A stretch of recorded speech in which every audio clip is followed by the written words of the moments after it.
Level 1. The Street Associate. Dusk falls over the block. You carry slips of paper folded small enough to swallow. Each one has a number on it. Someone else's bet. Someone else's rent money, riding on 3 digits. You run the route between the candy store and the barber shop, and you never write down anything that isn't already written. That habit will keep you out of a courtroom someday. Maybe. This organization does not have your name yet. Not officially. Not on any roster, because no roster exists. Men here call it Cosa Nostra, this thing of ours. You've heard the phrase whispered before you understand what it costs to be let inside it. Right now, you are not inside it. You are an associate. That word sounds official. It isn't. It means you answer to a soldier who answers to nobody you've ever met. It means you kick up a cut of everything you make, and in return you get nothing signed, nothing promised, nothing owed. No badge protects you. No lawyer waits on retainer. If a delivery goes wrong tonight, you absorb it alone. You watch the soldiers eat for free at the corner restaurant. You watch the capos pull up in cars you couldn't afford honestly in 10 years. You do the arithmetic of your own life, and it never balances. Everyone above you takes, and nothing above you shields you. There is a door past this rank, and it is narrower than you think. By tradition, formal membership has long required full Italian ancestry, in practice, often traced through both parents. Records on this are consistent, but not universal, and the rule bent at times when the organization needed bodies more than bloodlines. Still, you don't choose your grandparents. Some men run these same streets for 20 years and never clear that bar. So you wait, and you keep carrying slips of paper with someone else's number on them, and you tell yourself that one day the number will be yours to give, not just to carry. The only way up from here is a blood oath, and it doesn't come free. Level 2. The Soldier. The blood oath is not a figure of speech. You kneel in a room with the curtains drawn. Someone pricks your trigger finger with a pin. A drop of your blood lands on a paper image of a saint. Then the card catches fire, passed hand to hand while it burns, so no one holds it long enough to get scarred. You swear that if you ever break this oath, you burn like the saint in your palm. This ritual is not folklore dressed up for the occasion. In 1989, an FBI recorder hidden in a house in Massachusetts caught this exact ceremony on tape. The pin, the blood, the fire. Confirming what defectors had described for decades was real, word for word. Now you are a made man, soldato, the lowest rank that actually counts. You still answer to a capo, you still kick up earnings, but you carry something the associate never had. A name inside the organization, and a debt that only death is supposed to cancel. Men here have a phrase for what you just joined. Cosa Nostra. Our thing. You are no longer running someone else's numbers on a street corner. You are, finally, a small piece of the thing itself. It does not feel like freedom. It feels like a door closing behind you, quietly, the moment the fire goes out. You have sworn an oath that cannot be broken. You do not know yet that it will be, and not by a stranger. Level 3. The Capo. You run a crew now. Depending on the family, depending on the era, that crew could be 20 men. It could be 1,500. Either way, every one of them owes you a piece of what they make, and you owe a piece of that to someone you rarely see in person. Sociologists who studied this structure decades ago described the basic unit of a crime family as the mafioso and the men bound to him. Not an army, not a corporation, something in between, held together by obligation instead of contracts. Your ledger exists nowhere on paper that a court could ever subpoena. It exists in your head, and in the heads of the men who report to you. You track loan sharking.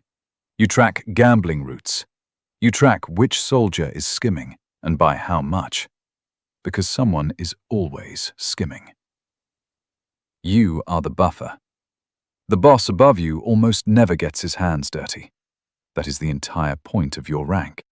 You absorb the risk of every crew member's decisions, and you pass the profit upward, minus what you're allowed to keep, a percentage you didn't set and can't renegotiate. Squeezed from above, responsible for everyone below. That is the whole job description, even though no one will ever write it down that way. He answers to men he rarely sees, for money he never keeps. Level 4. The Underboss. The rank above you is usually held by a stranger to your bloodline. This one, more often than not, is not. The underboss is frequently a blood relative of the boss, a brother, a son, a nephew, because this is the one position where the family running the family needs to trust with actual blood, not just an oath. You run daily operations. Every capo answers through you before anything reaches the top. Disputes over territory, over who gets to run which corner of the business, land on your desk before they land on his. And you watch, constantly. Because the position that makes you second in command also makes you the most obvious threat to the man in first place. And everyone in this structure knows history is full of underbosses who didn't wait their turn. You've seen what happens when two captains can't settle a dispute quietly. Raised voices in a back room, a decision that has to hold, or somebody dies over territory worth less than the funeral. Loyalty here is not a feeling, it's a resource, finite, spent daily, and never replenished at the same rate it's withdrawn. Trust is a currency in this organization, and it runs out fastest at the top. Level 5. The Consigliere. You command no soldiers. No crew answers to you directly. And yet, you are the only man in this entire structure permitted to question the boss's decision to his face without it being treated as a challenge to his authority. Your job is disputes. Two capos who won't back down. A soldier who thinks he was shorted his cut. A decision that could end in a body if nobody neutral steps in to reframe it. You step in. You reframe it. Then you go home to a house with no crew guarding it, because you were never issued one. The numbers again. Always the numbers. Percentages. Splits. Whose territory ends where the next man's begins. The same arithmetic that started on a street corner with betting slips, except now the digits are larger and the men attached to them are more dangerous. Your influence is real. Everyone in the room listens when you speak. But influence is not protection, and you have no formal claim to survive the boss you advise. If he falls, there is no rule that says you fall with grace, or that you fall slowly. He can question the boss. He cannot survive without him. Level 6. The boss. Everything below you is yours now. Every capo's crew, every soldier's tribute, every dollar that moves through this family passes, eventually, through a decision you made or approved. Family is the word everyone uses.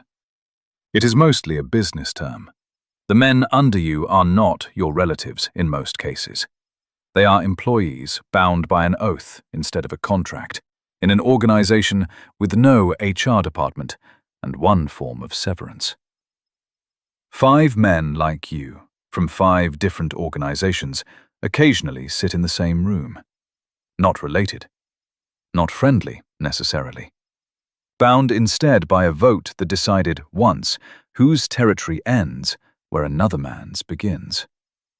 You are the final word inside your own walls.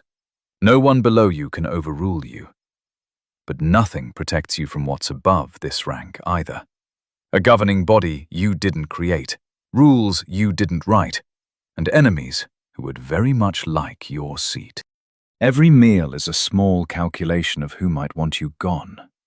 Every phone call might be recorded by someone who isn't your enemy. Yet,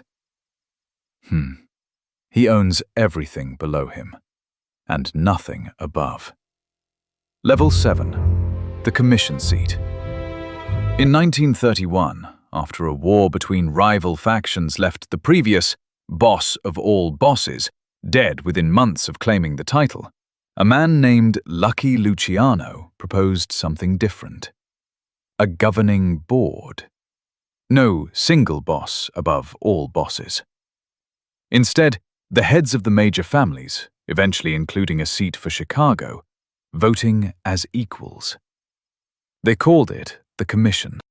This is where your family's fate gets decided, alongside 4 or 5 others, in meetings that function like a corporate board voting on mergers, except the item on the agenda might be a man's life instead of a merger. Territory disputes. Approval for a hit that could start a war if done without permission. The occasional expulsion of a boss who's become a liability. All handled with the polite procedural calm of men discussing quarterly numbers. Because, in a sense, that's exactly what tribute and territory always were. You sit at this table now. You have influence over other families' business, not just your own. A boardroom vote here can end in a body. Level 8. The Cross-Family Power Broker. There is a small apartment above a social club in New York, and for years, an FBI recorder ran in the ceiling above it. Nearly 600 hours of tape, capturing a boss discussing business he assumed no one outside the room would ever hear. He beat prosecution 3 times before that evidence caught up with him. Reporters gave him a nickname for it, the Teflon Don. He liked the nickname enough to repeat it himself, after one of the acquittals, on tape. On those same recordings, he threatened men who crossed him, in language that left nothing to the imagination. Men who missed appointments, men who owed him respect they hadn't shown. According to the transcripts entered into evidence, the threats were explicit and specific. This is what real, unchecked power at this level sounds like from the inside. Casual, confident, occasionally cruel, and completely unaware of the microphones 6 feet above the ceiling tiles. He believes no one can touch him. Someone already has a key to the room. Level 9, the boss of all bosses. In 1931, a man named Salvatore Maranzano won a war for control of New York's underworld and crowned himself with a title no one else had claimed outright. Capo di tutti capi, boss of all bosses. Historical accounts describe him shaking hands with allies at the height of his triumph. 5 months later, those same allies had him killed. The title itself became a kind of curse in this hierarchy. Proof that standing visibly above everyone else just gives every rival a single, undefended target. 6 decades later, a different kind of collapse hit the rank just below this one. An underboss, a man who had stood beside his boss through indictments, through funerals, through years of loyalty everyone assumed was unbreakable, admitted to 18 murders in a courtroom in exchange for a reduced sentence. Then he testified against the boss himself. The oath was supposed to make this impossible. Death before betrayal. That was the whole point of the burning card years earlier at level 2. The oath that was supposed to be unbreakable broke from the inside. At the rank everyone assumed was the safest. Level 10. The end. In the mid-1980s, federal prosecutors indicted the heads of New York's major families simultaneously, under a law built specifically to treat an entire criminal organization as a single conspiracy. The trial became known as the Commission Case. Several of the men who once sat at that boardroom table were sentenced to 100 years. There were only ever two ways out of this hierarchy, no matter how high you climbed inside it. 1. A federal prison cell, for a sentence longer than most human lives. 2. A witness stand, trading everyone you swore loyalty to for a shorter one. The boss who once beat prosecution 3 times, who was recorded 600 hours bragging about his own untouchability, died years later in a federal prison hospital. Cancer. Still legally the head of a family that, by then, barely functioned outside a case file. He started, in a sense, exactly where you did. A name on a piece of paper in someone else's ledger.